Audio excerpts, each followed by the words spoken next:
Bem, pessoal, mais um programa Pai e Livros Convida, de número 13. Espero que nosso convidado não seja supersticioso. É o de número 13, ou se ele for, é o de número 14. Mas é o de número 13. E hoje nós recebemos o nosso camarada Natan, que é dono de um perfil no Instagram, perfil literário, chamado Paz e Livros. Não é Pai e Livros, não confundam. É Paz, de Peace, de Shalom, Paz e Livros. Um perfil muito interessante, que ele ali compartilha suas leituras e tal, e hoje nós o convidamos. E como é de praxe, aqui no programa, a gente pede para que o convidado faça uma breve apresentação de sua pessoa da maneira que ele quiser. Então, Natan, fique à vontade, seja bem-vindo e diga aqui para a gente, quem é o Natan? Prontinho. Primeiramente, boa noite. Uma grande honra. Nunca imaginei na minha vida que eu teria essa oportunidade, de contato com pessoas que eu admiro tanto, com o senhor Rodinei, a Bruna e tantas pessoas assim, que eu admiro muito assim, no ramo literário. Eu me chamo Natan, tenho 21 anos de idade, sou apaixonado por literatura, a literatura que mudou a minha vida, mudou a história. É algo que realmente eu encontrei, que eu me encontrei assim, inteiramente na literatura. Na literatura eu encontrei respostas assim para a minha vida que eu não encontraria em nenhum outro lugar. No meu perfil literário, também lá na bio, tem dizendo que eu sou católico, que eu realmente vivo, a fé católica, eu busco viver a fé católica, e eu uno nessa questão da literatura também com a fé católica. Esse é o objetivo lá do meu perfil do Instagram. Show, show. E era o que eu suspeitava. E é justamente isso que eu quero retirar de você, jovem. Muito jovem, 21 anos. Eu também comecei jovem a gostar de literatura, Natan. Muito jovem, sempre gostei e tal. E a Bruna acabou pegando essa maldição aí, né? Essa maldição dos livros. Ela herdou de mim, coitada, né? Então, Natan, como não seria diferente, como já te falei, eu tenho formação teológica, não sou religioso, não estudei para ser padre, nem pastor, nem qualquer coisa, mesmo pelo conhecimento. Eu vou explorar, essa tua experiência, já que você falou aí, né? Até porque você deixa público, né, Natan? Se está público lá, é porque é importante. Quem for visitar lá o perfil do Paz e Livros, do Natan, vai ver lá que está público. Católico, tem um coraçãozinho, ou seja, se é público, é importante. E como nós temos, assim, é difícil encontrar uma pessoa que tem essa confissão pública e apaixonada por literatura. Eu sei que tem muitos católicos que são leitores, eu sei disso. Mas uma coisa pública, você não, eu sou católico. O Natan não consegue se definir sem não colocar também ali, eu sou católico, né? Faz parte da sua definição, como você falou aí no início. O que eu percebi ali de início? Eu fui dar uma stalkeada no seu perfil, né? E vi duas postagens fixadas. Se está fixado também é porque é importante. São elas. O pessoal vai gostar. O pessoal do Clube da Bruna adora o Morro dos Ventos Uivantes, que é a primeira que está fixada, da Emily Brontë. E um outro monstro, As Vinhas da Ira, de Steinbeck. Eu não sei nem por onde começar. Eu vou deixar o Natan. Natan, me fala sobre essas duas experiências aí, da maneira que você quiser. Fica à vontade. Fala aí pra gente. Pronto, primeiramente sobre o Morro dos Ventos Uivantes, um livro que eu fico emocionado só em pensar nele, porque a partir desse livro foi por ele, ele foi a porta de entrada para que eu me apaixonasse assim, sinceramente pela literatura, Eu lembro que quando eu li ele, eu fiz marcações do início ao fim. Basicamente todas as páginas tinham marcações, porque eu vi tamanha genialidade, da Emily Brontë em ter escrevido aquele livro tão genial, né? E foi realmente a porta de entrada para que eu realmente me apaixonasse assim pela literatura. Antes dele, eu já li alguns livros, mas não tinha me chamado tanta atenção quanto O Morro dos Ventos Uivantes. Já As Vinhas da Ira também foi outra grande experiência que eu tive na vida literária, né? Até hoje, quando eu me lembro desse livro, eu fico assim, meu Deus, como hoje, né, na nossa sociedade, a gente vê a questão dos sofrimentos que eram narrados pelo Steinbeck, na época lá da Califórnia, a gente vê muito desses sofrimentos e dessas realidades que hoje acontecem no nosso convívio, né? Na nossa realidade aqui no Brasil. Então é por isso que eu coloquei lá fixado, né, no meu Instagram, o Morro dos Ventos Uivantes como a porta para que eu entrasse na vida literária, para que eu me apaixonasse pela literatura, e As Vinhas da Ira como um impacto de que a literatura ela é presente, sim, na nossa vida, no nosso contexto de vida.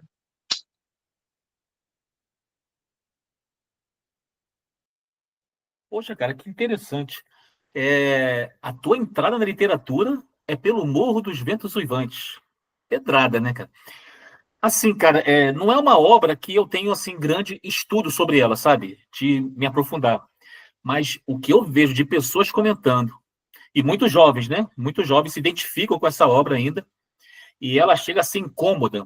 Em algum momento ela foi incômoda a você, essa obra? Porque reclamam muito disso, assim, reclamam. É, nas resenhas, nas conversas, sempre tem o elemento de incômodo. Teve também você ali o incômodo? Imagino, né? Mas tem a ver com a tua fé religiosa ou com a tua visão de mundo em geral? Como é que foi o incômodo aí com o Morro? Pronto, quando eu li O Morro dos Ventos Uivantes, eu estava no seminário. Eu já fui seminarista, né? Já tive essa experiência de ser seminarista. Aí no seminário, eu comecei a ler O Morro dos Ventos Uivantes, aí eu me apaixonei, né? Eu vendo toda aquela atitude da Kath e também do Radcliffe, isso meio que mexeu comigo, sabe? Toda a questão da forma assim que o Radcliffe age, toda aquela forma que até o próprio livro descreve como uma forma demoníaca, né? Que é descrito lá pela narradora, que é a empregada, aquilo mexeu muito comigo. E também toda aquela reação, né? Dos personagens, tamanha genialidade, foi algo que realmente me deixou assim apaixonado, né? Caramba, então você estava no seminário e, de repente, após uma oração, você foi até a biblioteca do seminário e sacou o Morro dos Ventos Uivantes. Por acaso foi o Morro que fez você desistir do seminário? Ou não tem nada a ver? Não, né, não foi por conta disso, né? Foi assim, o Morro pode ser que influenciou, né? Mas Entendi. foi outros motivos aí. Porque, Atualmente eu estou em processo para a vida religiosa, né? Para me tornar futuramente um frade. Né? A literatura é algo que na época do seminário mesmo, foi algo que mudou até mesmo a minha forma de rezar, né? Porque eu via, né, na literatura a questão dos detalhes, porque descreve muito o ser humano, a alma humana, né? Uma forma que o ser humano age, e nisso foi também mudando a minha forma de rezar, de enxergar as pessoas, de enxergar o mundo, de enxergar o seminário, né? Então a literatura foi isso, né, para mim.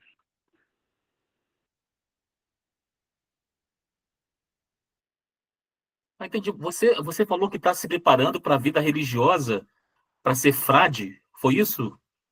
Mas como é que é isso? Isso Agora, eu mesmo. vou até desviar um pouco aqui do roteiro, que agora me interessou.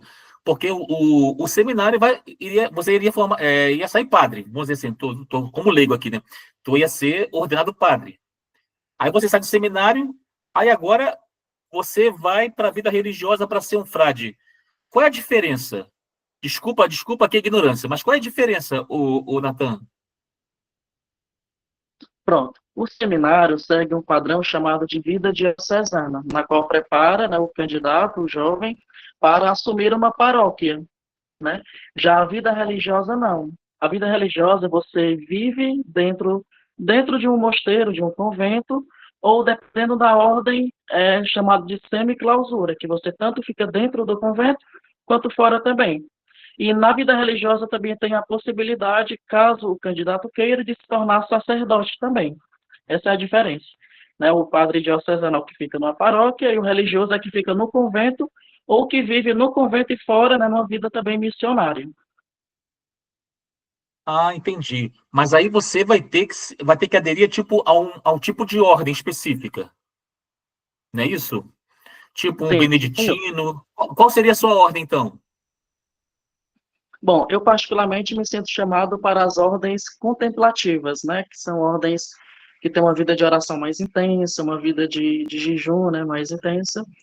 É porque, assim, no meu contexto de vida, aqui na minha cidade, eu sou do interior do Ceará, né, é uma cidade muito católica, né, muito, muito católica. Então, eu já cresci já nesse berço aí, né, e quando eu fui crescendo, eu fui me apaixonando pela vida religiosa, pela vida na igreja. Aí hoje eu estou nesse processo aí para me tornar religioso. Entendi, cara. Não sabia disso.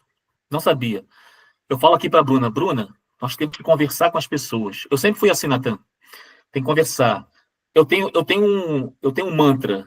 Todos nós temos uma biografia. Tudo que faz. Você é muito jovem, 21 anos, mas são 21 anos de história. Fica 21 anos parado no lugar. É coisa. Entendeu? Eu tenho 54, faço 55 agora, dia 24 de outubro. Então, todo mundo tem uma biografia, tem uma história. E nós somos, o que nós somos hoje é o que nós temos sido no passado. Vem numa construção. E eu não sabia disso, dessa diferença. Que interessante. Eu sei que é muito rico, sabe? É muito rico ali a questão eclesiástica da Igreja Católica, né? A organização em si, eu sei que é muito rica, pelo amor de Deus. É fenomenal. Tá, então, logo depois eu costumo fazer uma quebra, aí eu ia perguntar de onde você era, não pensei que ia passar não, mas você adiantou. Mas de qual cidade do interior será que você é? Qual o nome da cidade, cara? Pronto, eu sou da cidade de Marco, aqui no Ceará, fica aqui na região do Vale do Acaraú, pertinho de Sobral, né? Sobral é uma cidade de referência aí nacional na educação, tive a oportunidade também de estudar lá, né, naquele colégio bem famoso chamado Farias Brito, na qual, né, é considerada um dos melhores do Brasil, questão de nota do Enem, de aprovações em Olimpíadas nacionais e internacionais, e é uma escola referência aí nacional. Tive essa oportunidade de viver essa experiência em Sobral, a questão da educação, e foi lá que encontrei a literatura, né? Lá que eu encontrei esse universo tão maravilhoso, tão incrível que é a literatura. Então agora a tua paixão se divide entre a vida religiosa e a literatura. Eu até que poderia aqui, né, começar a pensar como aconteceu essa mudança. Eu acho que daria um belo romance, hein, cara? Começa a preparar aí um romance aí, de uma experiência, né, de um jovem que pensava em ser padre, e ao longo da caminhada se deparou com um livro que mexeu com ele e acabou desviando não da fé, mas, vamos dizer assim, mudou um pouco a perspectiva sobre a própria fé, vamos dizer assim, né? A própria fé passou por uma releitura e não, poxa, não é isso. É isso daqui e tal. Mas é uma busca constante. Agora, não vou ficar aqui só na parte religiosa, senão eu vejo que eu não vou falar de literatura. Porque agora ficou muito mais interessante a tua questão pessoal, cara, religiosa, que eu gosto muito. Eu gosto muito desses entraves, sabe? É, Você, por um acaso, já ouviu falar do Thomas Merton? Com certeza já, né? Não Thomas conhece o Thomas Merton, não, Merton? nunca ouvi Então, falar. lição de casa, jovem gafanhoto. Você vai ler Thomas Merton, tá? Não esqueça disso. Depois eu te passo até no Instagram o nome dele. Thomas Merton. Não sei se ele era frade. Para mim é monge. Para mim eu era um monge católico, tá? Mas também, quando você falou de uma vida contemplativa, ele era uma pessoa de muita reflexão. Seus poemas são famosíssimos, não só no meio religioso, como também no meio secular. É uma grande referência de homem contemplativo, de mística católica, sabe? Excelente. Thomas Merton é excelente, cara. Eu iria por um outro lado, mas como agora eu descobri que você vai ser um frade, por isso que eu te recomendei o Thomas Merton. Muito bem. Então, nós já sabemos aqui que o nosso convidado é do Ceará, terra boa. Ih, rapaz, agora você me fez lembrar, você mora perto de Sobral. Aconteceu uma tragédia lá hoje, não foi? Não foi em Sobral, na escola? Que terrível, né, cara? Na Sim, escola lá em Sobral, infelizmente. não foi? Coincidência, né? Você falando. Não sabia que você era aí do Ceará, cara. Eu morei 7 anos em Recife. Morei lá em Boa Viagem, em Piedade. Não sei se você conhece Recife, né? Eu morei 7 anos aí também no Nordeste. Então, olha só, ô Natan, o que eu percebi ali nas tuas leituras e nas suas breves resenhas ali, nas postagens, é que eu vi assim, em cada obra que você leu, parece que você faz um destaque. Se eu estiver errado, você pode falar, pelo amor de Deus. Pode falar o que você realmente pensa, o que é. Mas a minha percepção é que parece que você gosta de identificar alguns contrastes nas obras literárias. Por exemplo, eu separei aqui alguns. Por exemplo, no Morro dos Ventos Uivantes, você dá um destaque para amor e ódio. Você identifica esses contrastes na obra, que está lá na sua resenhazinha, lá na legenda que você faz, né? Na, no Steinbeck, você separa indivíduo, ou você destaca indivíduo e sociedade. Outra, agora não me recordo o livro, mas o autor é neto do Gabo, do Gabriel Garcia Marques. Você separa ali, você destaca vida e morte. No Vitor Hugo, do Condenado, indivíduo e morte, né? A morte é abreviada ali pela condenação, coitado. O que mais aqui que eu percebi? Por enquanto só, vou ficar nessa parte aqui. Eu estou no caminho certo sobre como você olha para a literatura de uma forma geral, quando você vai fazer uma análise, você tenta identificar, é uma coisa natural, você identifica esses contrastes e a partir desses contrastes que você constrói a sua análise, o seu entendimento literário. Estou certo ou estou errado? Então, a literatura, né, é a forma melhor de eu enxergar o meu contexto. Por exemplo, é a questão do livro do Neto do Gabo, que fala sobre a questão da Via Crucis do Vício, que é um comentário que eu vi sobre este livro, porque ele vai falar sobre toda a trajetória de um drogado, né, que chega numa cidade com o objetivo de tirar a própria vida, né, e lá ele vive experiências assim bem pavorosas, né, como consequências do vício dele nas drogas, como é citado no livro. E sobre um comentário que eu vi sobre esse livro, ele falava justamente sobre isso, sobre a via crucis do vício, né? E foi interessante que ontem eu vi um rapaz aqui da minha cidade que é bem famoso, né? Assim, famoso assim, porque ele vive, assim, uma vida de vício, né? Aí, todas as vezes que eu vejo ele, eu sempre me lembro do personagem do livro. É muito interessante. E também a questão do livro das Vinhas da Ira, do John Steinbeck, né? Aqui no Ceará, ou no Nordeste, o contexto da pobreza ainda é muito grande, né? E a gente for para analisar e ver o contexto da pobreza, a gente vê que tem muita referência e muita coisa parecida com o livro do John Steinbeck. Muita coisa mesmo. Por exemplo, de famílias que tentam conseguir trabalho e não conseguem, que às vezes não tem moradia, não tem como pagar aluguel porque não consegue trabalho. Então, essa questão, é por isso que o John Steinbeck, né, eu me apaixonei pela escrita dele, porque é muito, como é que eu posso dizer? Faz muita referência ao meu contexto de vida aqui, né, o contexto aqui do Ceará, do Nordeste. Então, eu vi muita coisa que me lembra, né, do livro do John Steinbeck. Então, a literatura é tão genial porque é algo que é escrito, às vezes, até séculos atrás, que hoje acontece da mesma forma que era escrito há séculos atrás. Então, é realmente algo maravilhoso. Então, você acabou de dar a definição do que é um clássico, Natan.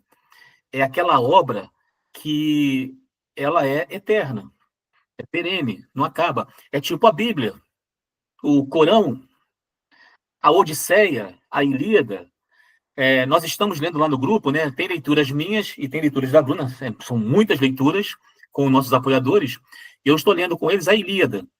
Cara, eu consigo fazer tanta ponte da Ilíada para os nossos dias que é impressionante. Uma obra do século VIII antes de Cristo. Imagina que loucura. Aí você está maravilhado com o Steinbeck. O Steinbeck é nosso vizinho, é nosso contemporâneo. Não tem muito tempo, entendeu?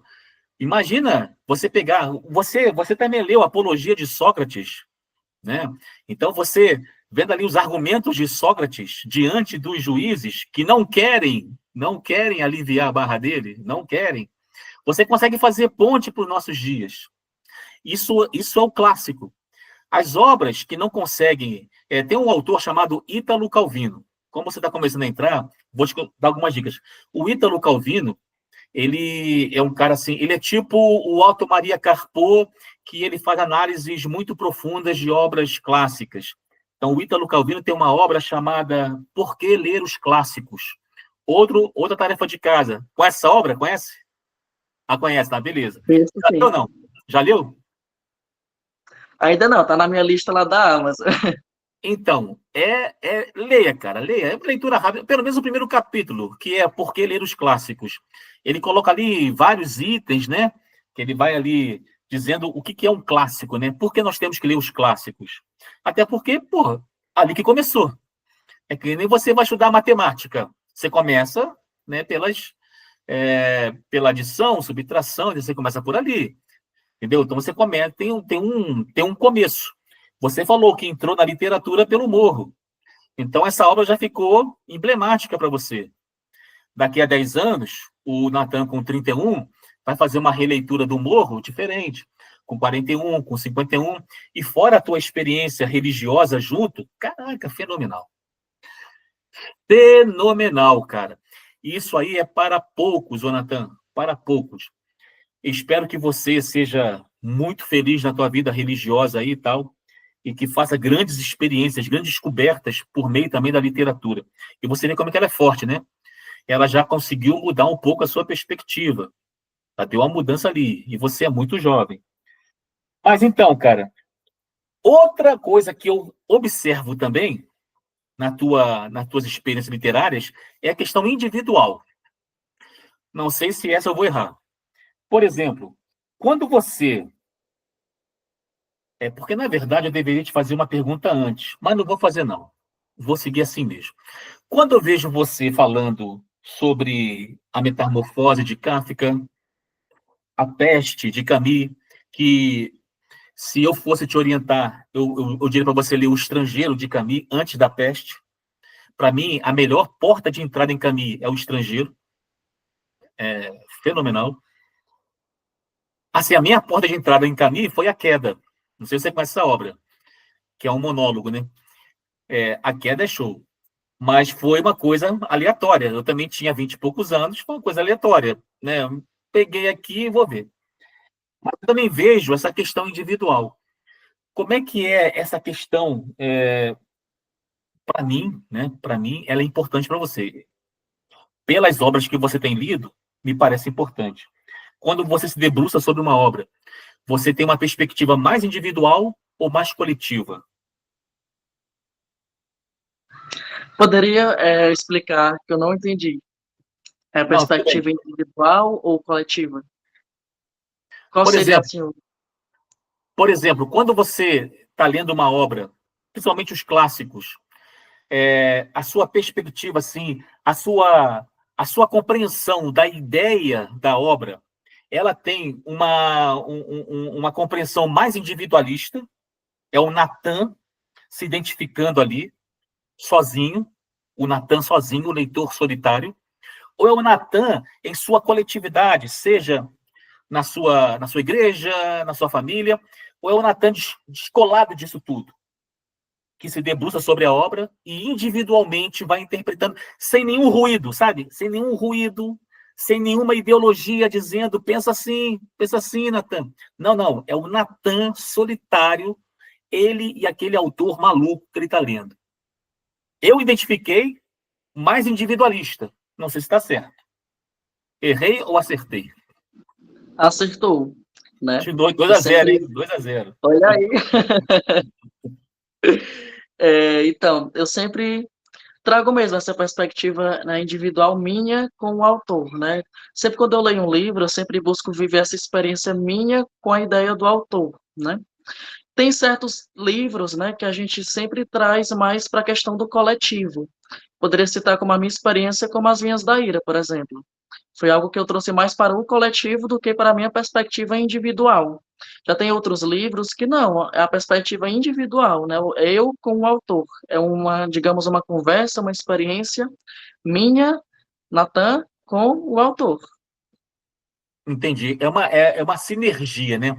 Então, se você percebe ali que realmente aquela obra ela tem um contexto mais coletivo, porque você falou das Vinhas da Ira, você conseguiu fazer relação com o próprio Ceará, com a sua terra. Cara, isso é fenomenal, né, Natan? Imagina você pegar um autor que não tem nada a ver com o Brasil, não tem nada a ver com a nossa época, não tem nada a ver com o Ceará, nada a ver com o Ceará, que o Brasil é imenso. Eu recentemente vi lá numa postagem, não sei quem colocou essa postagem que apareceu para mim, era o Brasil em comparação com a Europa, o Brasil engolindo a Europa de tamanho, né? Ou seja, na Europa, ali, vários países com as suas culturas diversas, línguas diversas, e em cima dele tem o Brasil, com uma língua, vários sotaques, várias culturas, né? Mas uma língua, um único povo, e é maior que a Europa, cara. Então, por exemplo, se eu sair daqui de São José dos Campos, interior de São Paulo, pegar um avião e ir para o Ceará, no interior do Ceará, aí perto de Sobral, na terra do nosso amigo Natan, é como se eu viajasse, de repente, de Portugal para a Alemanha, pô. Ou até mais, sei lá. Então você vê a dimensão. Agora você pega esse autor, o Steinbeck, e você consegue ver assim, pô, cara, esse cara tá falando do Ceará. Ele tá falando. Esse personagem é o Tião. Eu conheço esse personagem. Isso é fantástico. E isso é a definição melhor de clássico. Por exemplo, muitos autores escrevem para o seu tempo, para contemplar uma situação. Caso essa situação ultrapasse o tempo dele, beleza, mas não é a intenção dele. Outros escrevem sobre o ser humano, pô, sobre nós. E é para sempre. Você lê os diálogos de Platão, que você vai ler, eu tenho certeza que você vai ler, já leu o primeiro aí, Apologia, não sei se foi o único que você leu. Tu já leu outros de Platão, não? Por enquanto, esse foi o primeiro. Mas, Então, com toda certeza, pretendo ler, se Deus quiser, a obra completa de Platão. agora aqui, pergunta para o Frade, pergunta para o... Assim, leva um tempo para você ser frade, né? Você já não entra como Sim. frade, não. Você vai estudar, não sei, tem um processo ali. São quantos anos para você chegar a ser frade? Bom, depende muito da congregação, né? Tem congregação que depende muito do processo da congregação, porque cada congregação segue uma linha específica de processo. Por exemplo, os franciscanos, você entra, pode passar até 2 anos no noviciado, aí você já faz os votos simples, já tem outras ordens que você passa apenas 1 ano no noviciado, tem outras que são 3 anos no noviciado, então depende muito da ordem. Tem ordem que tem a questão do postulantado, então, depende muito da ordem, né? Cada ordem segue aí um tempo específico, né? Cada uma, para chegar, digamos, no patamar máximo da vocação religiosa, que são os votos perpétuos, chamado. Eita, eita, aí não tem mais volta. Aí não tem mais volta. Mas você fica sendo frade, vamos dizer que você segue todo o processo ao longo de toda a sua vida. Você vai ser sempre frade ou algum tempo você vai mudando ali da hierarquia? Não sei se é o nome esse. É frade ou é sempre frade e acabou? Ou existe vamos dizer, outros postos, sei lá, como é que se diz? Pronto, é sempre frade. Mas Ah, você tá. pode, né, sendo frade, desempenhar outras funções. Sendo frade, por exemplo, você pode cuidar de uma capela, ou de uma igreja, ou cuidar de algum seminário específico para frades. Então, você pode sim, né, seguir outras funções, né, sendo frade. Mas você não vai ter mais vida secular. É só vida religiosa. Depende também da ordem. Tem ordens, por exemplo, então os franciscanos seculares, que eles podem sim estar no mundo normalmente, né? Sendo religiosos. Também tem a chamada ordens terceiras, né? Que são ordens de leigos que vivem o carisma da congregação específica. E já tem os que já vivem internamente, que já não podem ter mais contato assim com o mundo, né? Por exemplo, os carmelitas. Os carmelitas têm os carmelitas descalços e calçados. Os descalços, eles vivem uma vida, digamos, mais austera, né? Totalmente trancados, não têm contato com o mundo, né? Claro que tem contato com as pessoas, mas eles não podem sair, né, da clausura. Já os carmelitas calçados já podem, sim, já ter uma vida missionária, estando no mundo, né? Então depende muito aí da ordem, né? Pô, interessante. Eu lembro, sabe o quê, ô Natan? Quando eu estava em Recife, ano 2000 mais ou menos, eu fui fazer filosofia na Federal de Pernambuco. E na minha turma tinham muitos católicos, agora eu entendo, de vida religiosa. Tinham duas meninas que elas iam com uma vestimenta bem rude, sabe? Era uma coisa bem como se fosse pano, sabe? Não sei, cara, explicar. Sabe, não é uma coisa fina, não é, entendeu? Não é aquela coisa fina das freiras, é uma coisa bem rude. E aqui é tipo uma corda, sabe? E elas chegavam ali, ficavam na delas, elas conheciam muito de filosofia, mas não falavam muito, ficavam na delas. E tinha muita gente assim na minha turma. Até hoje eu não sei qual é a ordem delas. Não sei se você consegue saber aí, ou talvez seja isso, aquilo. Você consegue saber qual que seja, não? Bom, o senhor sabe qual era a cor do hábito delas? Que é chamado de hábito, aquela roupa que as Hábito, irmãs. claro, claro. Eu não sei se era próximo dessa cor aqui, ó, coincidentemente. Eu acho, o que me vem à mente é tipo essa cor aqui. O que me vem à mente, posso estar equivocado, mas é uma cor escura, sabe, cara? É uma cor escura. E eu achava isso interessante porque você vê as freiras, o hábito da freira sei lá, é fino, sei lá, se é seda, não sei qual. Mas dessas meninas, muito jovens, porque eu já tinha 30 anos, 29, 30 anos, e elas ali, de repente, na tua idade, não sei, bem novinha, e com esse hábito bem grosso, um material grosso, e essa corda, uma corda. Eu entendo que é aquele lance da coisa mais simples, né? Não Sim, a corda. ostentar riqueza, né? Essas coisas, né? De repente tem a ver com o voto, né? O voto de pobreza, não sei. Geralmente na corridinha tem três nós, né? Que os três nós significam a castidade, a Hum, pobreza e a obediência, né? São os três votos que o religioso profere. entendi. Mas elas eram muito inteligentes, cara. Não sei como é que ficaram, não sei se seguiram, né? Não sei se seguiram, porque eu acho que se a pessoa não for vocacionada, ela sofre, né, Nathan? Não tiver vocação ali. Eu acho que o vocacionado já sofre, né? Com toda Pela... certeza. Eu tenho um amigo, o Leôncio, que quando eu estava em Recife, a gente trabalhou junto, e ele também chegou a fazer seminário. Ele era muito brincalhão, cearense, né? Humorista, né? Já nasce humorista o cearense, né? O cearense não nasce chorando, ele nasce rindo, né? E já contando piada pro médico, né? Verdade.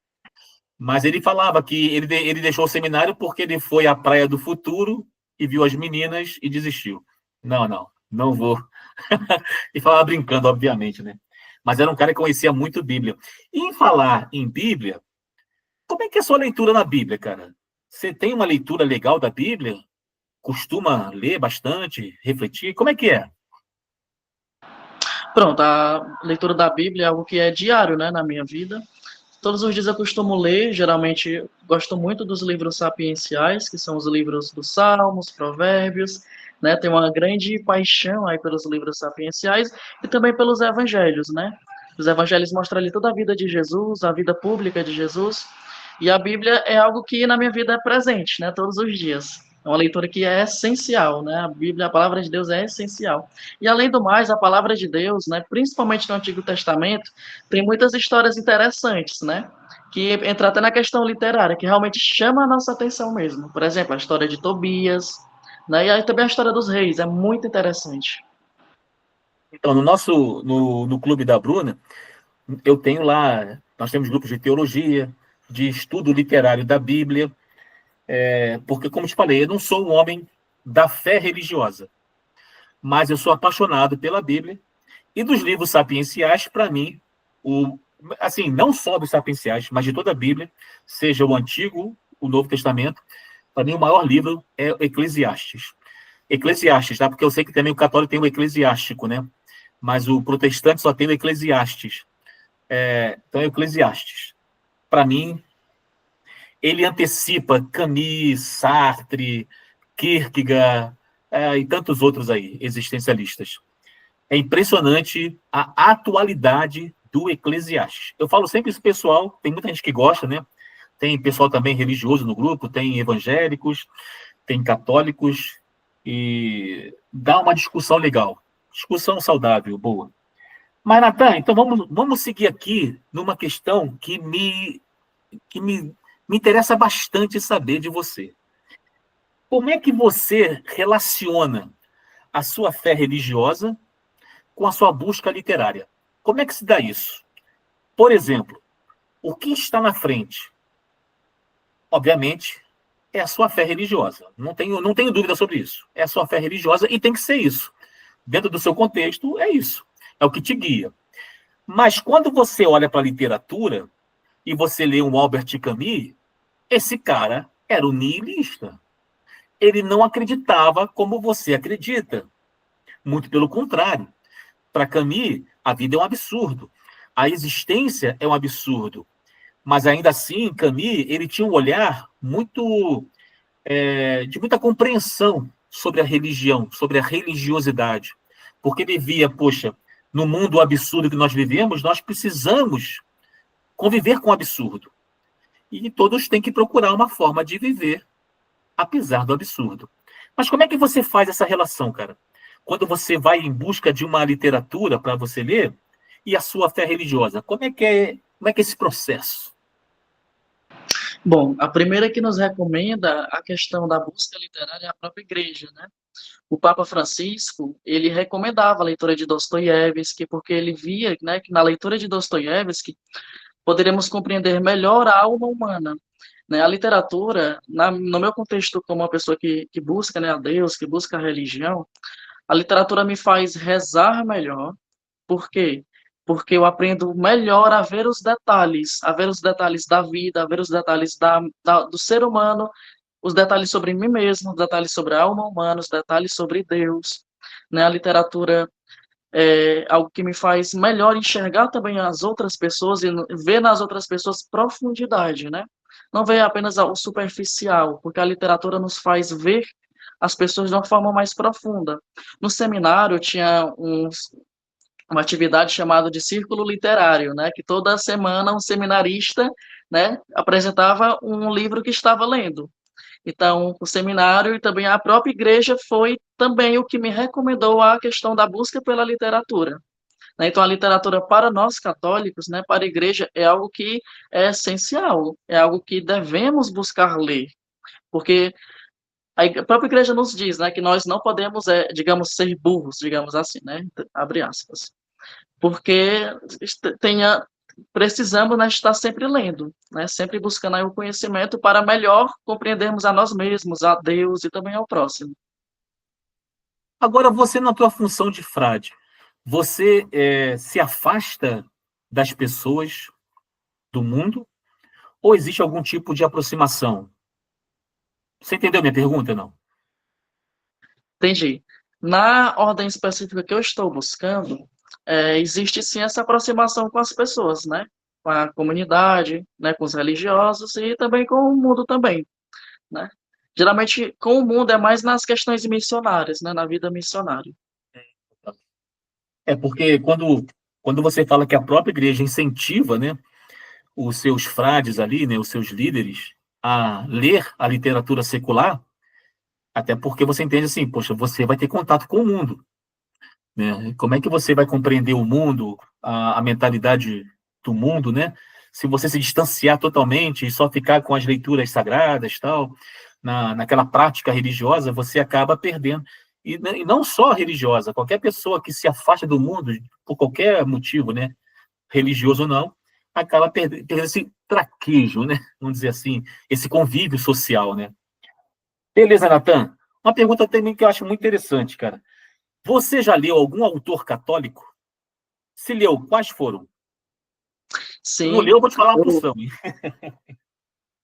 pronto. Eu sou apaixonado por Santa Teresinha do Menino Jesus, né? Ela escreve um livro chamado História de uma Alma, né? Caso o senhor não tenha lido, eu recomendo, né, o senhor ler. Este livro é um livro maravilhoso, é um livro autobiográfico que ela mesma escreve sobre a vida dela.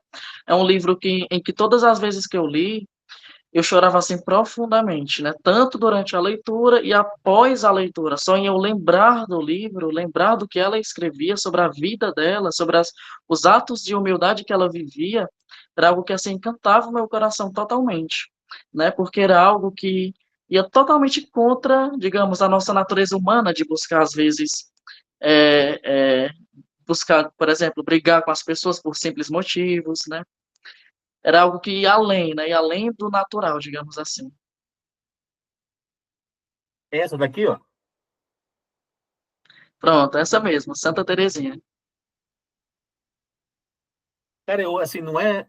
E caiu, não. Você caiu, Natan? Tá, voltou. Voltou, voltou.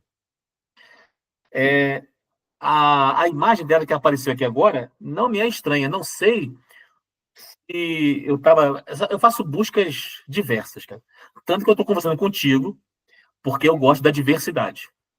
Eu tenho vontade de trazer outras pessoas religiosas de outras religiões que também têm essa paixão em comum, entendeu? Eu também converso, assim, sobre religião também, adoro. Mas, assim, aqui esse programa é mais focado na literatura. Então, estou em busca. Se você conhecer alguém e quiser me recomendar um padre, queria conversar com um padre também, com um pastor que fosse um leitor, né? Eu conheço alguns, mas não é muito chegar assim, não quero não, porque tem muita gente que não gosta de se expor, né? Porque, de repente, tem uma congregação, tem isso, aquilo, outro, e pode se expor, eu entendo. Até porque aqui é para divulgar, né? Muito bem.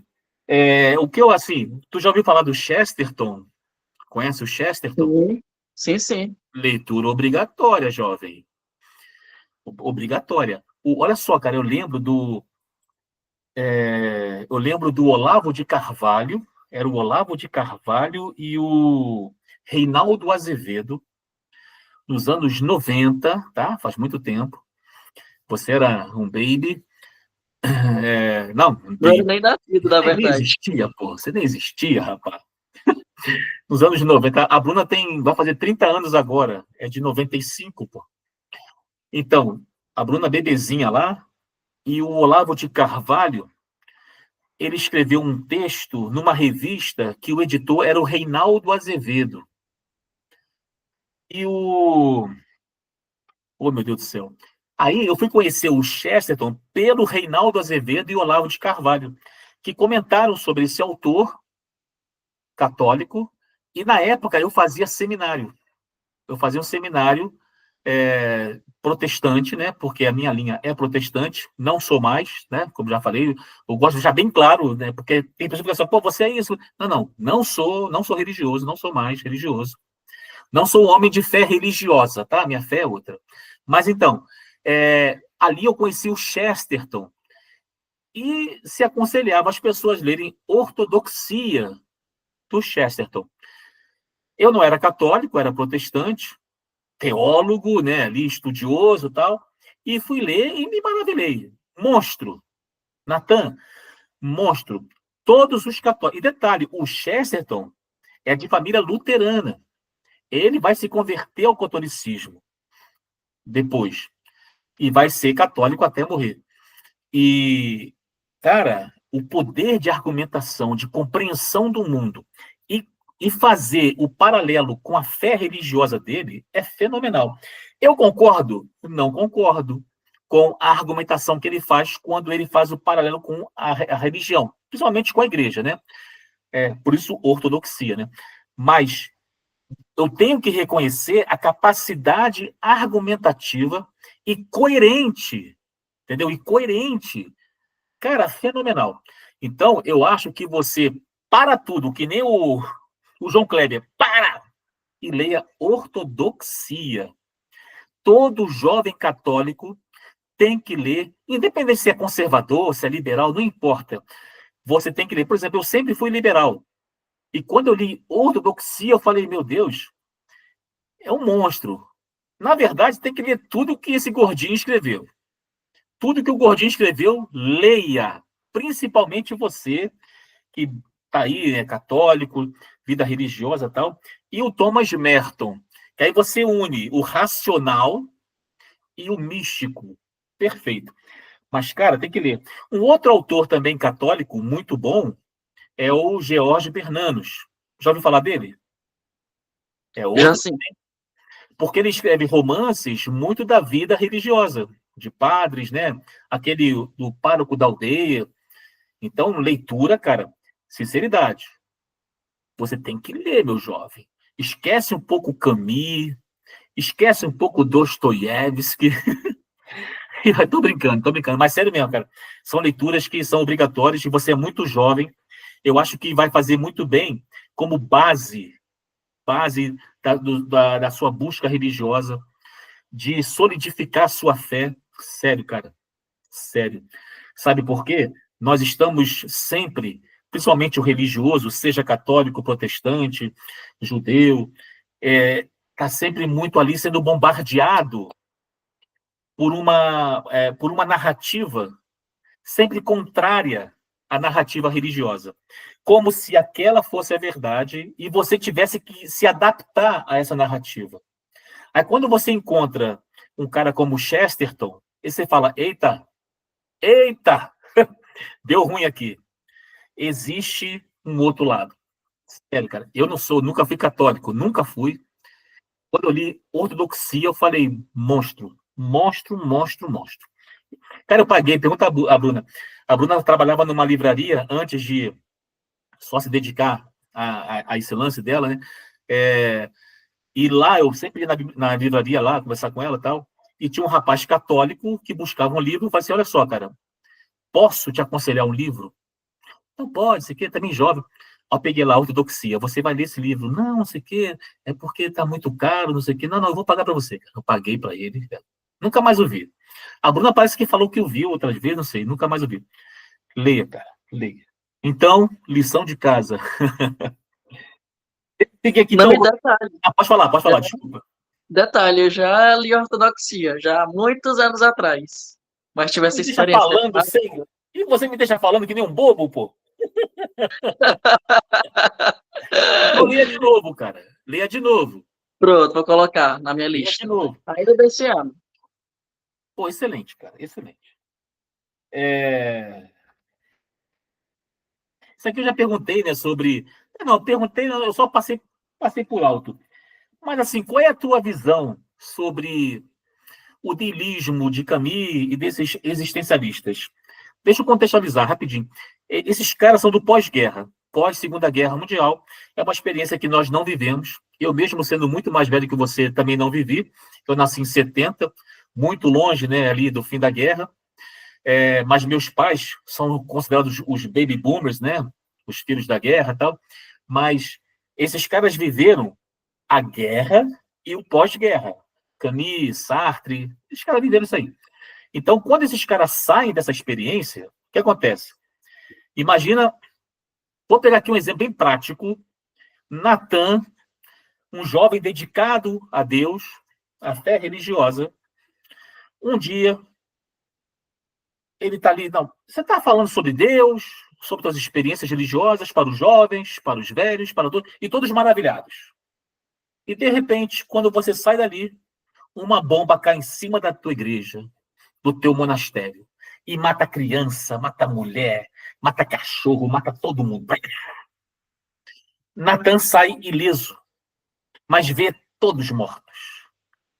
Como é que fica agora a fé, Natan? Como é que você trabalha essa ideia que é real, não aconteceu contigo, mas acontece na realidade?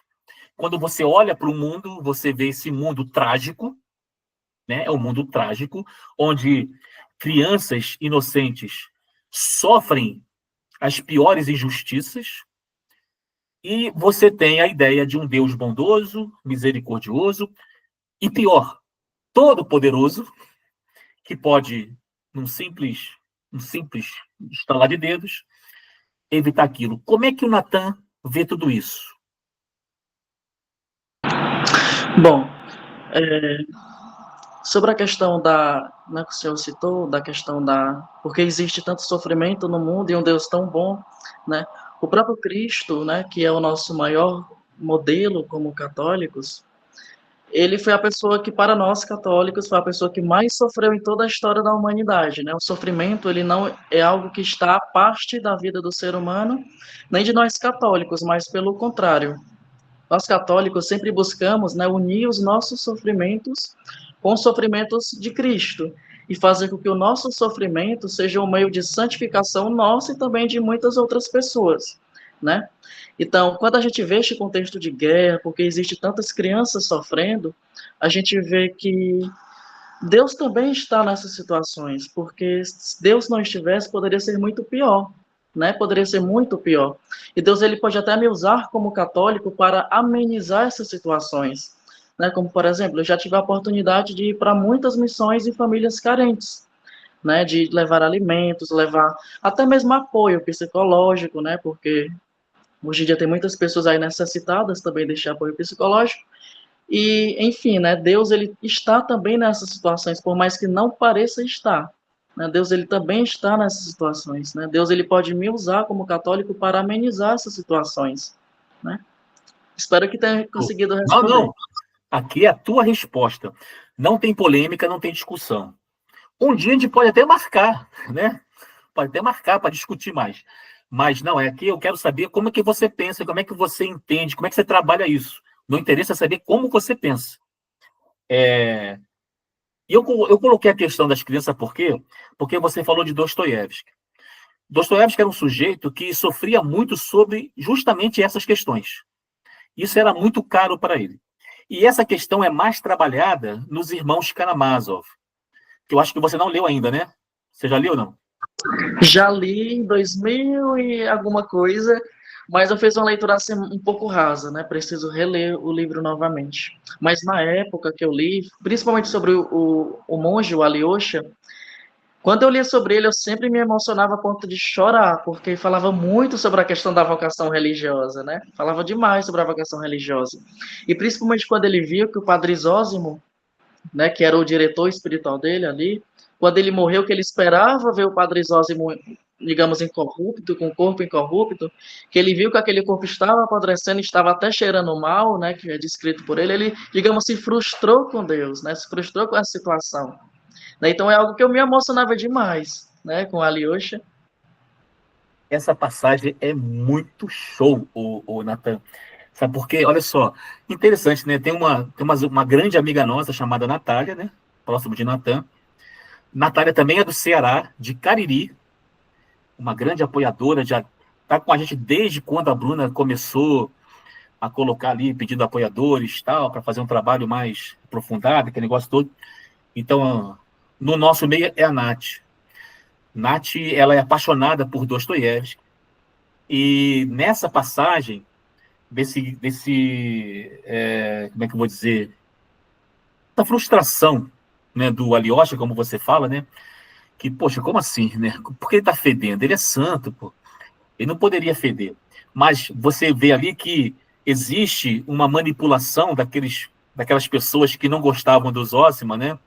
E deixar mais tempo o corpo ali para começar a feder e falar assim, olha, não era tão santo como vocês pensavam. Porque quando eles queriam que fosse santo, era coisa rápida, né? Mantinha ali, perfumada, aquele negócio todo. Mas como o Zósima era bom, né? Então o Dostoiévski, ele escancara essa hipocrisia. Só que o Dostoiévski era um cara muito radical. Ele como ali, vou fugir a palavra, como ortodoxo ali, né, da igreja ortodoxa russa, ele era um cara que era muito crítico ao clero russo, né, ali a igreja oficial. Tanto que ele vai se aproximar dos starets, né, que é os Osman. Os starets é um movimento ali, vamos dizer que aqui no Brasil seria os, sei lá, os teólogos da... fugiu a palavra, meu Deus do céu. Teologia da Libertação? Da libertação, né? Seriam esses caras que, de repente, são meio que marginalizados, né? Ali e tal, mas estão muito próximo dos pobres, só que sem a filosofia, sem o marxismo dos teólogos da libertação, porque o Stalin era um cara muito mais místico, né? Volta da mística tal, aquele negócio todo. Mas essa passagem que você lembra aí, cara, é fenomenal. E eu imaginava, assim, se ele já leu os Karamazov, ele vai se identificar com Alyosha. E eu, como sou, né, um pobre pecador, eu me identifico com o Ivan Karamazov. Porque eu falei assim, ó, eu coloco a questão das crianças, porque quem coloca a questão das crianças para o Alyosha é o Ivan. Lembra disso? Que ele vai falar assim, poxa, Alyosha, eu até entendo naquele restaurante que eles vão, e eu até entendo que você, o Dmitry, sofreu alguma coisa. Tudo bem, nós somos pecadores, nós somos adultos. Mas uma criança sofreu uma injustiça sem ter pecado, que Deus é esse? Né? Então tem essas questões ali no Grande Inquisidor também, que é negócio todo que então, você já leu, você conhece. Mas eu coloquei justamente proposital para lembrar o Dostoiévski, e ele sofria muito com essas questões, cara. Ele sofria muito com esse Deus de bondade, mas que não é que você, não é que você, assim, não pode existir maldade no mundo. Tudo bem, existe, mas contra as crianças, contra os inocentes, aí fica difícil. Dostoiévski sofria amargamente com isso. Não, ele mantinha a fé dele, né? Aquela fé dele ali da igreja ortodoxa e tal, mas isso machucava, era difícil ele conseguir manter a fé, sabe? Era difícil. Muito bem, cara. Aí tá. Como é que você vê, então, quando você lê Camus, esse cara que acha que a vida é um absurdo, em algum momento, agora de uma forma geral, em algum momento, alguma literatura que você já leu, que tem outro tipo de viés, que não é religioso, até mesmo antirreligioso, te incomodou? Teve alguma coisa assim que você lendo e falou assim, pô, isso aqui tá batendo forte em mim, tá mexendo, tá me ofendendo. Já teve alguma experiência dessa? Bom, no momento eu nunca tive ainda uma experiência tão forte em relação a isso, mas eu poderia citar, por exemplo, o próprio Camus, né, na Peste, no Médico, que tem um momento que ele fala por que ele não crê em Deus. E ele cita até isso, a questão do se Deus existe, porque há tanto sofrimento, né? Ele até cita isso. Aí também tem a questão do padre também, lá de Orã, já que ele já defende a questão que sim, Deus existe por causa disso e daquilo. Mas eu ainda não tive este contato ainda com algum autor, algum livro que realmente tivesse assim, um conflito total assim, com a minha fé. Eu não tivesse experiência, mas pretendo ter, né? Não, vai Pretendo ter, ter, sim. vai ter. Eu também fui seminarista e tive, e o meu, sabe o Rubem Alves? Tu conhece o Rubem Alves? Já ouvi falar já. É um cara também bom, ele é do meio protestante, mas ele vai sair também do meio protestante por questões de hipocrisia, como sempre, aquela coisa. Ele foi pastor presbiteriano, mas depois deixa a igreja e tal. E ele vai virar um escritor, um excelente escritor de crônicas, de poesia. O Rubem Alves, ele recomendou, eu lembro que eu estava lendo o Rubem Alves, ele me recomendou, né? Recomendou quem estava lendo o livro dele, um autor chamado Feuerbach. Não sei se você já ouviu falar de Feuerbach. Ludwig Feuerbach foi mestre de Marx, entendeu? Da antiga, um filósofo, teólogo da antiga. E esse cara, ele tinha uma tese que ficou muito famosa, que ele falava que não foi Deus que fez o homem à sua imagem e semelhança, mas os homens que fizeram Deus à sua imagem e semelhança. Por isso que há tantas religiões, aquele negócio todo. É uma tese que é muito falada, mas tem origem em Feuerbach. E eu, muito jovem também, fui me encontrar com Feuerbach um livro chamado A Essência do Cristianismo. Eu até achava que era um livro religioso. Quando eu vi, era justamente... Assim, Feuerbach, ele não vai dizer assim, ele não vai ser um cara ofensivo à religião. Ele vai interpretar a religião como obra humana, entendeu? A religião não vem dos céus para a terra. Ela nasce aqui e fica por aqui. E constrói um céu fictício, fantasioso. Só que na época, me arrasou, cara. Me arrasou. E quem faz a introdução desse livro, da editora que eu li, que é a Papiros, era o Rubem Alves. Só que o Rubem Alves era um cara muito amoroso. Eu percebi, hoje, mais velho, eu entendo que a introdução dele ao livro era até uma forma de preparar o sujeito para ler aquilo ali, porque ele sabia que aquela edição era muito voltada para seminaristas. E certamente vai machucar. E me machucou, Natan. Machucou feio, Feuerbach. Eu sempre, quando eu estou assim nos grupos e vem essas questões assim, eu lembro disso. Me machucou, acabou comigo. E o segundo cara que acabou comigo foi o Nietzsche, né? E o Nietzsche é o que ficou. É o que ficou. Mas o Feuerbach, ele traz essa tese que, para mim, acabou. Acabou. A visão que eu tinha da religião como uma coisa transcendental foi solapada. É uma criação nossa para a gente. Ele tem uma passagem que ele fala assim, por exemplo, do cristianismo. O cristianismo, ele existe Jesus, que morreu para nos salvar. Porque Deus enviou seu filho, para nos salvar. Porque nós pecamos, então Deus enviou o seu filho para nos salvar. Ou seja, a religião é a forma que o homem encontrou para se salvar, entendeu? Então, vai, é muito profundo, é muito eloquente e destroçou. Mas o Rubem Alves falava assim, Feuerbach, alemão, significa fer é fogo e bar é campo. Então, todo seminarista vai passar por Feuerbach, pelo campo de fogo. E do outro lado, mesmo queimado, segue com a fé. Então, muitos ficam no campo, queimados e não conseguem sair. Se você chegar e atravessar o campo, mesmo queimado, segue com a fé. Lembra daquela passagem lá do apóstolo Paulo, né? Combati o bom combate e guardei a fé, né?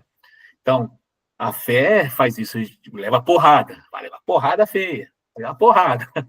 Não é fácil, mas importa você mantê-la, né? Depois que passar pelo campo de fogo. Mas vai chegar a tua hora, Natan. Quando chegar, pode contar com o velho, que o velho te ajuda, hein? Eu vou lá no campo de fogo junto contigo. Bora, rapaz. Bora, que a vida é muito maior do que isso, hein, porra. Que feio, nada, rapaz. Então, você leu os Sertilanges também, né? Você não leu os Sertilanges? Sim, Muito sim. bom, né, cara? Muito bom. Maravilhoso. Ver aqui, cara, se tem alguma coisa mais que eu posso tirar de você. Já respondeu Bom, isso aqui? eu poderia acrescentar, né, que, por exemplo, eu vi uma frase, não sei se o senhor concorda, né, que diz que a literatura, né, ler livros é resistência. O que é que o senhor diz? Boa, excelente. Eu costumo falar assim com a Bruna. Bruna, eu não gosto de livros. Livro é um livro. Isso aqui é um livro. Agora, é do Chekhov. Aí eu gosto. Entendeu? É resistência por quê? Como é que eu entendo essa frase, né? Sem saber o contexto que ela foi utilizada. Trazendo para mim. Eu entendo o seguinte: essa é a minha visão de mundo, tá? Eu sou extremamente individualista. Eu não sou egoísta, eu sou individualista. Apesar de existir uma ideia de egoísmo que eu concordo, mas eu estou aqui falando do egoísmo da forma geral, de você ignorar o próximo. Não, jamais. Mas sou individualista porque, por isso eu te perguntei, que era uma pergunta muito forte para mim, perguntei, e você foi bem naquilo que eu esperava, né? Mas eu acho que você tem que ser capaz de interpretar o mundo a partir de você mesmo. Se você não fizer isso, você terceiriza a visão. E nem sempre a terceirização da visão é boa. É claro que você jovem, você buscar referências, é necessário, óbvio. Até mesmo eu, com 55 anos, estou buscando referências, a gente não sabe nada. Sócrates, o maior filósofo, né? Sem nada, cara. Porque quando você diz, só o maior problema na minha visão, o Natan, eu sempre falo para a Bruna, o problema do mundo são incertezas. Guerras, as piores guerras surgiram com as certezas. Os piores regimes totalitários, fascismo, comunismo, da Revolução Cultural na China, tudo foi a partir de certezas. O cara tinha certeza que ia dar certo. E com isso matou milhões de pessoas. Certeza é perigosíssimo, perigosíssimo. Sempre tenha dúvida, como dizia Descartes. A dúvida é essencial. Sempre duvide. E sabe o que mais me assombra, cara? Trazendo para o nosso tempo, que os conservadores, pegar lá o Edmund Burke, o próprio Chesterton, esses caras sempre viveram com a dúvida. Porque o conservador, ele tinha uma certeza, que era a fé religiosa deles. Seja católica, protestante, judaica, seja. E tinha isso como certeza. Aquela narrativa sobre a existência, não, isso aqui ninguém mexe, tá? O homem nasce, peca, depende agora da redenção divina a partir de um plano de salvação por meio de Cristo. Ponto. Isso aí fechou. Católico, protestante se unem, né? Mas é preciso caminhar na dúvida, diante das certezas desse mundo. Então, isso era um mantra dos conservadores. E hoje eu vejo os conservadores cheios de certezas vindas de narrativas mundanas. Sim, pô, cara. Tá. Porque o alimento da filosofia é a dúvida, não é a certeza. Se você já tem certeza, acabou a filosofia. Lembra quando Paulo fala assim, ó, quando vier o que é perfeito, né? Acabou. Para que profecia? Esquece. Para que falar em línguas? Esquece. Para que dividir as coisas com os pobres? Quando vier o que é perfeito, não haverá mais dúvida. E eu verei como eu sou visto pelo perfeito. Eu vou ver tudo perfeitamente. Mas nós vivemos num mundo imperfeito, com visões imperfeitas. Então precisamos caminhar em dúvida. Entendeu? Nós temos uma certeza, né, em Cristo, em Deus, que seja. Mas essa é a visão conservadora, não é minha, não, tá? É a visão conservadora que eu aprendi, que eu conheci. E hoje, quando eu vejo, eu falo assim, meu Deus do céu, o negócio degringolou totalmente. Entendeu? Mas eu vejo essa questão que você fala, resistência, porque é uma resistência, a literatura é uma resistência, porque eu entendo como resistência minha de interpretar as coisas a partir de mim mesmo. Mesmo com tantos ruídos. Caiu? Não, vai voltar, vai voltar. Mesmo com tantos ruídos, sabe, contrários, e que me forçam, né, exigem que eu pense igual à maioria. Tem uma máxima que eu gosto muito, Natan, que é assim: quando todo mundo pensa igual, ninguém está pensando, entendeu? Então, se você. Ah, não. Aquele lance do que Nietzsche falava, né? Consciência de rebanho. Então, você pertence a um grupo e você pensa igual ao grupo, ou seja, você deixou de pensar. Porque agora você pensa dentro de uma consciência coletiva. O Natan não existe mais. Entendeu? Esse é um grande problema, que costuma acontecer em meios religiosos, até mesmo em meios de coletivismos sociais diversos, né? Não, você está aqui, ó, você tem que pensar assim. Mas olha só, cara, esse ponto aqui eu discordo. Como assim? Como ousa? Como ousa discordar? Entendeu? Hoje, muito mais do que antes, né? Então, como ousa? Então, eu costumo me separar, ficar separado de coletividades, porque eu sei que não acaba bem. Então, vejo dessa forma. Falei muito, né? O velho tá falando muito, né? Desculpa, cara. O É uma convidado. O grande convidado é alegria, né? quem? Quem é o Aprender convidado? É o com você. Natan, velho? Mas como é que você interpreta essa máxima que você trouxe? Como é que você entende ela? Pronto, é que eu esqueci de citar a questão do contexto, né, dessa frase, mas o contexto que eu havia lido, né, é sobre a questão, por exemplo, em meio a uma vida tão agitada de trabalho, de Hum, faculdade, ainda como encaixar, né, a literatura em meio a isso tudo. Por exemplo, eu tenho uma rotina um pouco corrida, né, eu trabalho pronto, eu passo a metade do meu dia trabalhando, a outra metade na faculdade. Porque a minha faculdade é em Sobral, né? Ou seja, são 100 quilômetros para ir para Sobral e 100 quilômetros para voltar de Sobral. Né? Então, em meio a essa vida corrida de trabalho e estudos, eu sempre busco encaixar a literatura, porque se tornou uma prioridade, né, na minha vida. Então, esse era o contexto, né? Em meio a uma vida tão agitada, tão corrida, como ainda encaixar, né, a literatura, porque a literatura também requer que nós pensamos, que nós, melhor, né, que nós se dedicasse um tempo para ler, para pensar, para debater com o próprio autor, ali com as ideias do autor, em meio a uma vida tão agitada e corrida, né? Essa é a questão da resistência. Então, quando se torna prioridade, a gente ultrapassa, né? Ultrapassa aí o trabalho, ultrapassa tudo para colocar como centro, né? Como algo primordial na nossa vida, que no caso a literatura. Você faz faculdade de quê, ô, Natan? Pronto, no momento eu curso filosofia, né? Iniciei recentemente mas estou com planos para mudar para letras, justamente por conta da literatura, né? Que é uma Poxa, área que eu cara, gosto mais. assim, você é fogo, né? Porque filosofia, assim, eu fico imaginando o seguinte: você vai ter uma vida religiosa. Não sei se você vai ser daquela linha que também pode ter funções seculares. A tua vai ser? Você vai poder conciliar a vida religiosa com a vida secular? Não. Sim, na minha, sim, será conciliar dos dois. Então, eu te aconselho, assim, te aconselhar fogo. Eu acho que a tua ideia não é ruim, porque o mercado de trabalho para a filosofia é praticamente que zero, cara. É zero, entendeu? Agora, letras, tu já pode ser professor, entendeu? A filosofia é só conhecimento. E filosofia você não aprende na faculdade. Você aprende lendo os livros, entendeu? E filosofando. Nesse ponto, eu concordo com o Olavo de Carvalho, que o pessoal demoniza aí.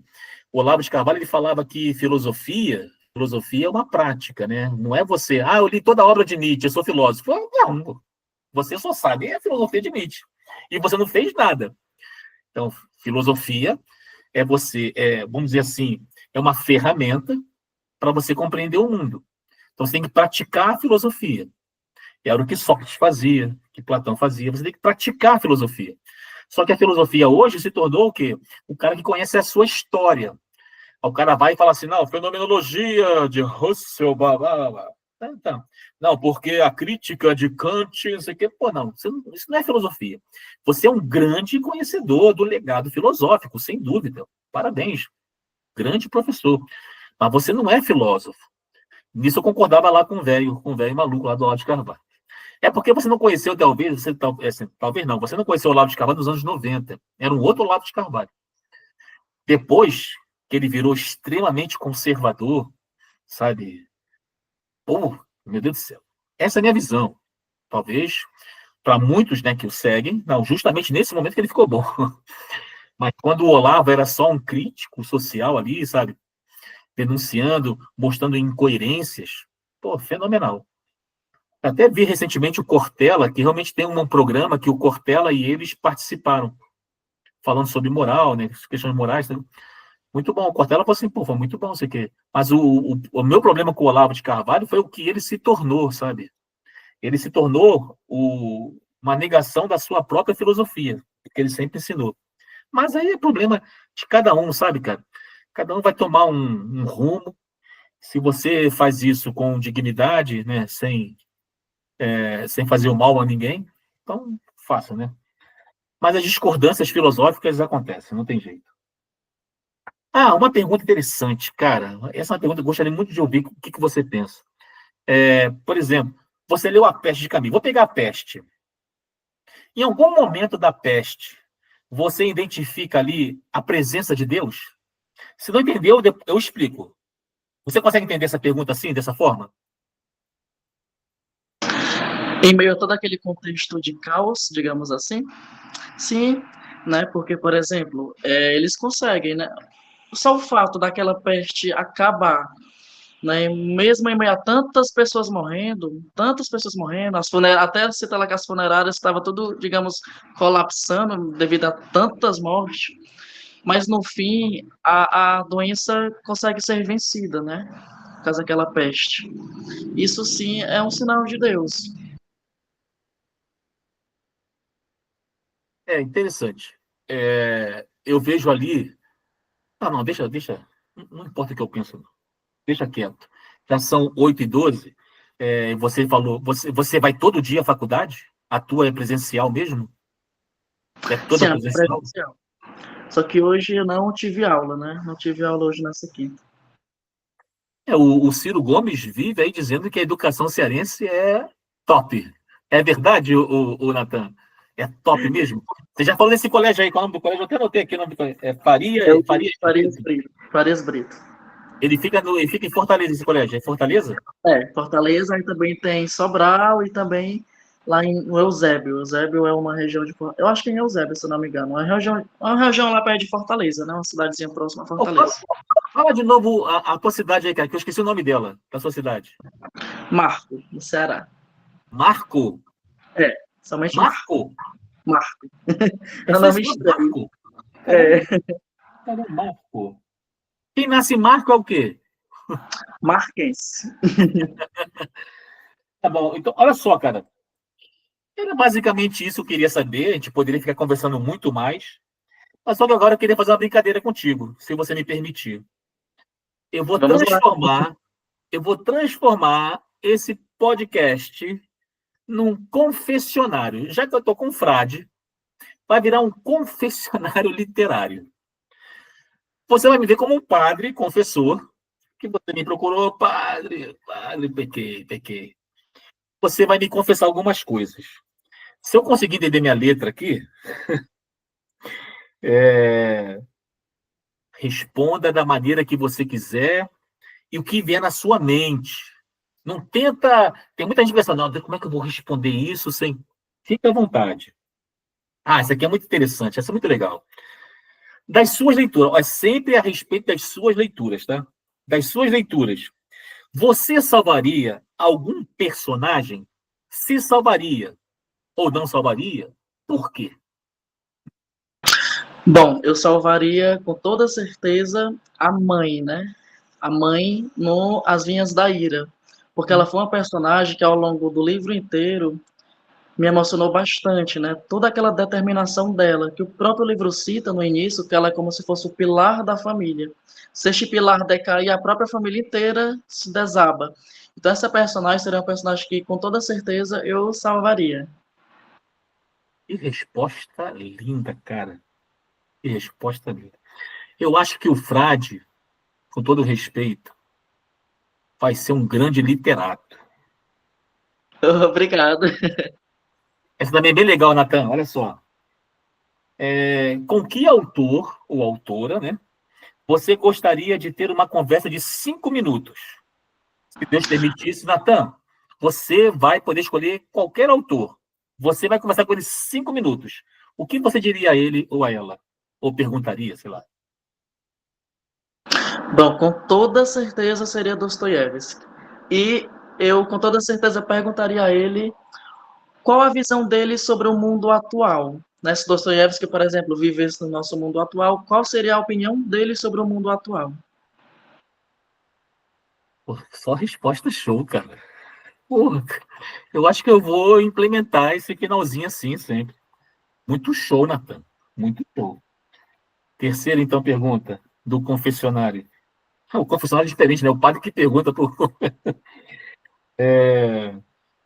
Ah, isso também é muito legal também, cara. Se você fosse condenado por Deus, Deus te condenou, Natan, está condenado a ter que ler, tipo o Sísifo, né? Que rola a pedra, né? Montanha acima, depois a pedra rola para baixo, ele tem que pegar de novo. Então, a tua pedra vai ser um livro. Só ler um livro para sempre, um único livro, para sempre. Qual seria esse? A única coisa que Deus deixaria você escolher era o livro, mas só poderia ser um. Qual livro que você leria? A vida inteira. Bom, poderia dizer com toda certeza, né, além da Bíblia, fora a Bíblia, né? Poderia citar O Último Dia de um Condenado. Aquele livro, o início dele, meu Deus, é maravilhoso, né? Eu, em todos os momentos do livro, eu sentia em mim mesmo a apreensão do personagem, né? Toda aquela tristeza, aquele vazio que ele sentia no fato de ser condenado, isso, nossa, mexeu tanto comigo que, com toda certeza, se tornou o melhor livro do ano até agora, disparado. O Natan, quando eu li esse livro, também muito jovem, eu estava naquela onda ali de. Não é bem a onda assim. Existe o pessoal que defende a pena de morte, né? Eu hoje tenho um argumento que eu acho que, para mim, me responde melhor, tá? Mas né, quando eu li a obra do Victor Hugo, sobre esse condenado, cara, eu também me emocionei muito, era muito jovem, e eu senti as dores. Aí você vê o potencial que era o Victor Hugo, a potência de autor, que faz você sentir as dores daquele condenado, mas dilacerante, e você fala, meu Deus, nesse momento eu comecei a repensar essa ideia de pena de morte. Hoje eu tenho outra explicação. Fica para uma próxima. Excelente resposta. Então você queria. Você ia ficar lendo o condenado. Você foi um condenado por Deus, então ia ficar lendo ali para, de repente, tentar convencer Deus de tirar a condenação. Poxa, Senhor. Muito bem. É... tá. Essa aqui já é uma coisa meio que surgiu aleatória. Digamos que essa ordem de ler um livro viesse do Papa, mas fosse da seguinte forma: ele decretasse que todo católico, durante a missa, teria que ler em paralelo um livro da literatura secular. Qual seria esse livro para você? Dos que você já leu. Que você teria que Bom, acompanhar a missa lendo esse livro. Bom, com toda certeza o livro Retrato de Dorian Gray, porque lá fala muito sobre a questão da beleza, né? E também fala muito sobre o que uma vida desregrada, né, pode ocasionar na vida do ser humano, como é citado no próprio livro, né, a questão do quadro ser o reflexo da alma do Dorian. E sobre toda essa questão da beleza em ser bom, como é citado no finalzinho do livro, que ele fala que ele quer ser bom, né? Tudo isso é simplesmente maravilhoso, né? A gente vê toda a degradação de uma vida de vício, de pecado, pode causar na alma humana. E, e com toda certeza seria este livro, né? Questão aí da beleza, né? Da beleza de fazer o bem, da questão do mal, o que, é que o mal pode fazer em nós, fazer na nossa alma. Com toda certeza seria o Retrato de Dorian Gray. O livro que me marcou muito também. Você gosta de dar respostas boas, né? Meu Deus, cara, parece que eu te entreguei o questionário antes e você escolheu. Impressionante, cara. Muito bom, Nathan, sério mesmo. Muito bom mesmo. Vamos ver aqui, que agora tá até curioso, sabia? Olha só, se você tivesse o poder de transformar. Pera aí, rapidinho. Ah, tá. Se tivesse o poder de transformar qualquer autor ou autora que você já leu em santo, qual seria? O santo aqui, ó, o contexto do santo é o santo que se torna uma referência para você. Qual seria esse autor ou autora? Pronto. Seria a irmã, ou melhor, a irmã, a Anne Brontë, né? Das irmãs Brontë. Porque eu vi uma vez um comentário, foi até de uma outra pessoa que é do mundo literário. Ela falou que no livro O Morro dos Ventos Uivantes fala pouco, né, sobre a questão da fé, sobre Cristo. Já no Jane Eyre já fala mais. E no na Inquilina de Will de Ferrol já fala de cabo a rabo. O livro inteiro tem muita referência cristã. Então, com toda certeza, seria a Anne Brontë. Muito show, muito show. Ah, tá. Essa aqui eu acho que vai ser mal feita, cara. Eu vou tentar consertar essa pergunta aqui. Tipo assim, você já leu alguma obra literária que você entendia que ela seria uma heresia? Não sei qual é a tua ideia de heresia hoje, mas tem alguma obra que você leu e fala assim, pô, isso aqui é uma obra que seria, tipo, classificada como herética, a partir da sua visão religiosa? Teve alguma? Bom, até o momento de clássicos, não. Mas contemporâneos, sim. Por exemplo, o único livro contemporâneo que eu li, assim, foi aquele bem famoso, bem hypado, que é o Verity, né? Que é um Ah, livro sim, que sim. é um livro que eu não gostei, né? Falo assim, sinceramente, eu não gostei, porque é muito raso e também a forma com que as pessoas tratam umas às outras, apenas vendo como um objeto, né? Como um objeto de satisfazer os próprios apetites, os próprios prazeres, é algo que eu classificaria como herético, digamos assim. É da Colin Hoover, né? Exatamente, da Colin Hoover. Essa aqui eu acho que eu já fiz durante a pergunta, a nossa conversa, mas teve alguma obra nesse. Você é ainda muito jovem, né? Mas já teve alguma obra que te incomodou, assim, a tua fé religiosa? Ah, teve, né? Foi o Morro, né? Seria o Morro, no caso? Sim, O o Morro, Morro né? sim. Mas ele Me mexeu com a tua incomodou fé? Ele incomodou a tua fé? com a minha fé, não, mas incomodou, tipo, a minha pessoa, né? A Hum, forma com, por exemplo, que o Radcliffe tratava, né, os demais personagens, me incomodou como pessoa. Mas eu ainda não tive a experiência de um livro que incomodasse a minha fé. vai chegar a hora, garoto. Esteja preparado. E eu repito, se acontecer, pode me procurar, que eu sei o que é isso. Sei.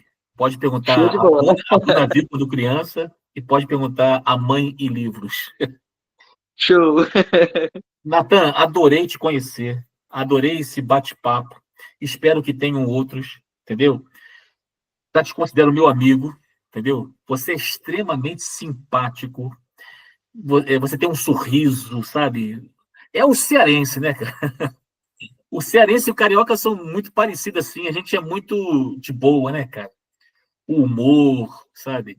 A gente está se lascando, tem que percorrer 100 quilômetros para assistir uma aula, depois voltar para casa 100 quilômetros, e os problemas da vida. Você vai de carro ou vai de ônibus? De ônibus. E vai de busão ainda, cara. Passa que... É brabo, eu sei, é brabo. Mas você tá jovem, tem mais que se lascar mesmo. Jovem tem que se lascar. Verdade. Mas, Natan, foi um prazer conversar contigo, tá, cara? Você é show de bola. Que Deus te abençoe. Eu acho que você vai ser uma bênção para a sua comunidade, de coração. Você vai ser o Alyosha da sua comunidade, entendeu? Você me passa um cara vocacionado, entendeu? Espero que você seja muito feliz. E pode contar aqui comigo na, nas, no rumo aí, né, da vida religiosa tal, porque vai vir muita coisa, mas põe uma coisa na tua cabeça. Para cada ideia contrária à tua fé, existe uma ideia a favor da sua fé muito superior àquela. Eu aprendi isso, muito superior. E não esqueça, ó, Thomas Merton, Chesterton, tem mais gente aí, entendeu? Põe aí na listinha de leitura. Natan, brigadão, uma boa noite, Deus te E abençoe. eu também gostaria de agradecer, né? Gostaria de agradecer o Senhor, com toda certeza hoje, né, se tornou ser uma grande referência para mim, né, para a questão de querer ler mais, de buscar mais a literatura, né, admirei muito, o senhor é muito inteligente, né, muito inteligente mesmo, Eu sou e velho. também, né, e muito obrigado também, né, por tudo, muito obrigado a Bruna e Livros também, porque é uma grande referência para mim, tem muito livro que eu adquiri por causa da Bruna, É uma né, é uma grande dissimulada. referência para mim. Nada, é uma dissimulada ela. Obrigado pelo Deus carinho, o cara. abençoe Muito também, obrigado pelo Deus o carinho. abençoe. Amém. Muito obrigado, cara. Então eu vou lá, Natan. Uma boa noite. Deus te abençoe e até a próxima. A gente se vê aí nas redes sociais. Valeu, meu camarada. Um abração, hein?